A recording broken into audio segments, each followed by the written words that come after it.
Cryptos, fight fans, welcome back to a second MMA Crypt show. Fuck, I'm knocking them out today. Bang, bang, bang. I'm going to give something back to you guys after putting it with Naughty Verity. I really have.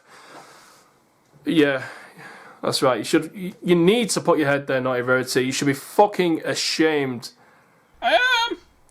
Look what you've done to the channel. Forgive me, Greg, please. Disgusting. Please forgive me. I'm glad she shows remorse, that's for sure. Now, to sit there and let the fucking expert do it, bitch. Right, so today we've got Stav Economou. Not sure if many of you be aware of this guy. Obviously, the UK MMA scene, well respected among his fellow athletes, fellow fighters. Neil Grove had some very good things to say about this guy once upon a time. This guy's got a big fucking hard head and can take a shot, that's for sure. I was a big fan of him back in the day. I wonder what actually happened to him. He's been fighting for a long time. He's still going. But he's never really shot at the big stage. And it turns out he's getting his big shot on the big stage. Bellator 179 is coming to London. Paul Daly versus Roy McDonald. Matt MVP's on there too. His contract's coming to an end pretty soon, actually. But it's not about MVP today. I will get MVP on the show to talk about that. I'm not sure we'll say much though. Giving away his cards. I don't think I'll talk about it too much anyway. But we have one time looking like a very hot prospect coming out of the UK scene. There isn't really many heavyweights coming out of the UK. There hasn't really been for like 10 years. Like, there's a very hot period, like where James McSweeney, Neil Grove, fucking Mustafa Al-Turk, Carlos Famola, Stav himself was coming out of like the cage rage scene and UCMA scene, and really there's not been many from the UK scene for a long time now. So Stav Economou was one of them, and he was the only name off the list to really not make it to like the likes of Bellator at the time, probably Strikeforce, but now Bellator and UFC. And he wasn't. He's been like he's made it to on the international stage, made it onto the international stage, but he's never made it really any further than that. And I always wonder why. Neil Grove thinks that, not sure shit story, but Neil Grove said he thinks he's a cracking talent, and he just dedicated a little bit more to it. I'm not sure how much he did and didn't, maybe he had some inside knowledge, but if he just took it a bit more serious, he could have been an absolute star in the UK MMA scene. I mean, might be paraphrasing there, it might not be word for word what he said, but I thought that was a really nice thing to say. That I just mentioned stuff, I can't remember what the conversation was about, but just because I admire the guy, like, because there isn't really many heavyweights to talk about in the UK MMA scene, but he said those things, like he could have really been a star if you had to take it serious. I mean, you could take that as an insult or you could take it as a compliment. But I'll take that as a compliment. So, for question one. I wanted to find out if Attack Promotions was running things this time out. Last time at Bellator 158, last time they came to London. Attack Promotions overseen all the fight card, top to bottom, undercard, main card. And it actually turned out pretty well. They had a list of up-and-coming fighters on there, Nathaniel Wood. Obviously James Gallagher. They gave a shot to Dean Garnett, obviously another young up-and-coming fighter. And they got guys like veterans like Jack Mason. They gave him a crack. They gave guys like Neil Grove another crack at Bellator. Obviously Ollie Thompson. Ollie Thompson seems to get the big fights anyway. But it was a nice mixed bag of like older fighters from the UK MMA scene from like 10 years ago being given another crack. Alex Reed. I mean, Alex Reed is a big name, obviously, and whatever, but obviously not been so successful in his last couple of fights. And you wouldn't expect him to get on a Bellator card at the All-2, etc. So, and I just like the way they stacked the card with a bit of older talent and new younger talent. But it didn't go without some controversy and some uproar. Mainly uproar from one person, that was Matt Godbeer. Matt Godbeer was fighting James Mulher on the main card, was bumped down to the undercard, refused to fight because he was bumped down to the main card and felt like sponsors was not going to pay him as much then, or refused to pay him. And he stood his ground, he held his ground and made it public and said he will not fight unless he's on the main card. They was going to hold him accountable for that and liable for that because he signed a contract. That was Attack Promotions. There was threatening legal action. Tell him you don't want to do this to your family. Put some nasty threats at there. I'm assuming that this actually happens a lot. Well, according to Matt Godbeer anyway, we don't know for sure. But he uploaded lots. He uploaded like I think an email. He said he had lots of emails, threats, etc. But he was claiming the threats were made. He stood his ground. He actually went on to good things then. Actually, he went to stand with the UFC. So I felt like it was a missed opportunity. He should have actually faced James Malone, because that was actually it's a shame. My personal opinion, I was actually a little bit upset that he got bumped into the undercard, because over here it's not live. You have to watch it next day, and they only fucking show the main card fights. And obviously in America, I think they only get to see the main card fights anyway. So you can understand Matt Godbeer's opinion on that. If you say you fight on the main card, then you should be fighting on the main card. But they said the card was in flux, it's changeable, and I mean that's going to be in the contract there somewhere, that you can be changed around. So if Matt Godbeer did sign the contract stating that, whatever it was in small print, whatever, if his contract did state you could possibly be changed in your position in your starting time of your fight, in the starting time of your fight, then he has to accept that. But he didn't accept it. He fought it and he went out to the UFC and did good things. James Malone was replaced by Neil Grove. Obviously, I'm a big fan of Neil Grove. He's like a violent gentleman, Neil Grove is. Just his personality and his fighting style really it draws me into being a fan of his. So I'm actually a big fan of Neil Grove's. First time I interviewed him, I was so nervous. I was so nervous, like a little fanboy. Oh no, it's Neil Grove. He's like, hey, it's just me. No one's to get excited about. It's like, well, I like you, Neil Grove. You're a cool cat. He really is a gentleman. You know, he's like a big cuddly teddy bear. You're mistaking him for like a... I like to be anyone who takes piss at him and mugs him over. They're like, oh yeah, Neil, well, I'll mug him over, and then the cute teddy bear turned into a fucking grizzly bear. So anyway, Neil Grove replaced him. Cool as fuck. Neil Grove got in there, and the fight card turned out absolutely fantastic. Obviously, we never got to see James Malone and Neil Grove because it was on the fucking undercard. And if you're going to put shit on the undercard, Bellator, at least release the fucking fights for us to see. I've still not seen that fight. I saw some mobile footage from a fucking crowd of Neil Grove versus James Malone.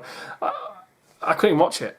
So technically I've never seen the fight. So Bellator, you need to sort that out. You need to start putting your shit live. If you're going to break into the UK market and hold the fucking event in the UK and London, especially if you're going to the O2 Arena, etc., you need to put this shit live on Channel 5, anything, Spike. If Bama could get on Spike a while back, and UFC made it on Channel 5, then Bellator can make it on Channel 5. They're already sneaking in the adverts. If you watched UFC recently, on BT Sports, Bellator have been nabbing the adverts in between like the ad breaks and the events. They've actually been nabbing some ad time there on a UFC card. So that's pretty crafty by him. So for the first question, again, rambling there, but I just wanted to get out there. I was impressed with Tap Promotions, thought they did good things. So apart from that one thing, so I wanted to see whether Tap Promotions would be involved in this one or not involved in this one, due to that bullshit with Matt Godbeer. What went on? I mean, it probably goes on a lot behind the scenes anyway. We just don't get to see it, but we got to see it and it was entertaining. Thanks to you, Matt Godbeer. So, things got off again. Oh, it's timing out because I'm spending too long rambling. So, that was Bellator 158. Who was in charge at Bellator? So who's in charge of running Bellator 179? Will it be a different promotion that Bellator contacted, or will it be Bellator themselves? So for the first question to Stav Economou, is it Attack Promotions that is handling your Bellator MMA contract and your matchmaking for Bellator 179 and beyond? Because you never know whether this might be a permanent contract. I'm assuming nobody's fought for Bellator who fought on that Bellator 158 card apart from James Gallagher. I think they brought to the main card. Linton Vassell's fight with Francis Carmont, he was injured, and then they brought in Lucas Klinger or something. Who else was it? Stav, was it? No, who was it?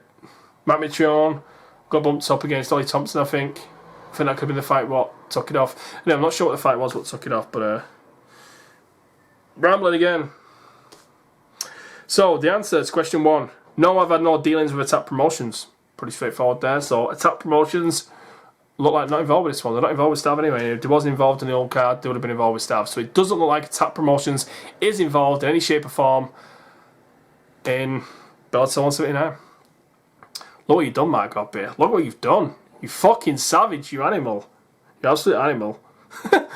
Fuck you, Attack Promotions. I'm going to get you fucking booted away from Bellator. I'm going to go into the UFC and fight for them and whoop some ass. Fucking savage. We need a Thug Life. Shame I not got that fucking video editing software with a Thug Life shit. I'll put a Thug Life on you, Matt Godbeer. Right, question 2. You was amongst the heavyweight prospects of James McSweeney, Neil Grove, Carlos Famola, Mustafa Al-Turk, coming out of the south of England during the 2007-2010 time. Feels weird calling some of those fighters prospects because they was like mid-30s, late 30s at that time, probably in some of their 40s. All the names listed went on to compete in the UFC. whilst you did go on to fight internationally and pick up a victory over a former UFC champion in Rico Rodriguez, which is absolutely impressive. But I mean, Rico's not the same fighter anymore. I mean, I won't start out with Sunderland boy. Here's Bellator 179, Stav's pinnacle, finally. I didn't want to sound disrespectful with that question. It can come across disrespectful, like his pinnacle, like his career's nothing. His career is something, you know. He's been fighting internationally, got some big wins over some fighters. But I mean, it's more in terms of like the audience, you know, tuning in to see you. It's like a successful career is when people talk about you. I mean, it's good to be. Oh yeah, you see Stav fight like in a secluded area and like some casual scene fight, like, oh yeah, he was good, Stav, but in a few months' time, I forget about him. I mean, once you break on that international stage on TV and everyone gets to watch you on TV, that's when you stick in fans' minds. That's when they start following you on social media, and that's when your stock and your value gets bigger, and you can command more money from promoters, you can command more money from sponsors. Because in the UK MMA scene, a lot of them run by tickets. What tickets can you sell? You get paid off how many butts you put in the seat, and that's a fact. So his response to that was, all those fighters and more went on to compete in the UFC, and I just kept training and working towards getting into bigger shows, fighting bigger and better opposition, hoping that I would one day get an opportunity to entertain MMA fans on a big stage, and this definitely is the biggest platform I've been given to show the world what I can do. So I'm looking to putting on a career best performance. I mean, check out if you don't know who Stav is, please check out his fight. Very entertaining, very durable. That is one of his biggest assets for me. Very, very durable fighter. Hard to put away. He was set to face Carl Everington, obviously a former Bellator fighter, lost to Bobby Lashley, but that is a big name in the UK MMA scene right now. Shit, there's me saying, I said before, there's not many prospects coming out of the UK, but you got Carl Everington too. He was scheduled to face Carl Everington in a very interesting match. Judo guy, he likes to get the body lock, get on the inside, trip you, chest to chest, trip you, get the takedown, work from side control, and just pound you up from there with submissions. That's his game. An interesting fight that would have been. The original question with question 3 was actually more of a tactical question in regards to fighting Carl Everington, so I had to scrap that because when I sent the questions to him, he told me that his fight with Carl Everington was scrapped. So I felt this was the most appropriate question to ask now. Obviously, I can't ask that question about who he's fighting, so this is the most appropriate question I could ask him. So for question 3, how soon do you expect to have a new opponent announced for Bellator 179?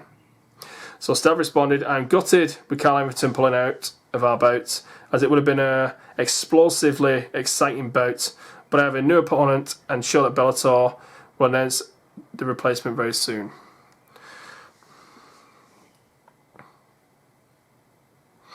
That's pretty much it, guys. So Stav, he's on the card, Attack Promotions, not running things. Announcement should be coming real soon. It might be the announcement might actually be being announced by the time I actually release this, because he gave me those answers about 4 days ago. I know I'm a lazy fucker, but it is what it is. I gave you no variety, didn't I? Right, you like today's show, give it a like, give it a share, give it a subscribe, you name it. More importantly, just subscribe to the channel. Not the aspect of the likes thing. You like to tell me you like it. I don't really care about the hate and the dislikes, so I don't really get too overexcited about the likes. But it shows that you like my work and you appreciate my work, and that is always appreciated.